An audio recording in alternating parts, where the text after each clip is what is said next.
ನಮಸ್ಕಾರ. ನಿನ್ನೆ ನಾವು ಒಂದು ರಾಜಕೀಯದ ಬಗ್ಗೆ ವಿಶ್ಲೇಷಣೆ ಮಾಡಿಕೊಂಡು ಒಂದು ವಿಡಿಯೋನ ಅಪ್ಲೋಡ್ ಮಾಡಿದ್ದೆ. ಅದು ತುಂಬ ವೈರಲ್ ಆಗಿ ಹೋಗಿದೆ.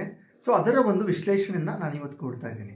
ನಿನ್ನೆ ವಿಡಿಯೋದಲ್ಲಿ ನಾನು ಹೇಳಿರೋದು ಏನಪ್ಪ ಅಂತಂದರೆ, D K Shivakumar C M ಆಗಲ್ಲ ಅಂತ ಎಲ್ಲೂ ಹೇಳಿಲ್ಲ. ತಾನೇನು ಹೇಳಿದೆ, ಡಿ ಕೆ ಶಿವಕುಮಾರ್ ಅವರ ರಾಜಕೀಯ ಅದೃಷ್ಟ ಕುಸಿದಿದೆ ಅಂತ ಹೇಳಿದ್ದೇನೆ.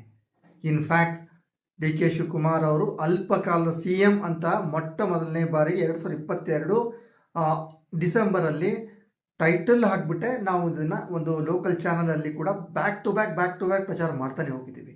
ಅದಲ್ಲದೆ ಎಲ್ಲ ಒಂದು ಟಿ ವಿ ವಾಹಿನಿ ಸ್ಟೇಜಲ್ಲಿ ಸುವರ್ಣ ನ್ಯೂಸ್ ಆಗ್ಬೋದು, ರಾಜ್ ನ್ಯೂಸ್ ಆಗ್ಬೋದು, ಝೀ ನ್ಯೂಸ್ ಆಗ್ಬೋದು, ಎಲ್ಲ ಸ್ಟೇಜಲ್ಲೇ ಡಿ ಕೆ ಶಿವಕುಮಾರ್ ಅವರಿಗೆ ಬ್ಯಾಕ್ ಟು ಬ್ಯಾಕ್ ಒಂದು ಸಂದೇಶವನ್ನು ಒಳ್ಳೆಯದಾಗುತ್ತೆ, ನೀವು ಮುನ್ನುಗ್ಗಿ ಅಂತ ಸಂದೇಶನ ಕೊಟ್ಕೊಂಡೇ ಬರ್ತಾ ಇದ್ದೀವಿ.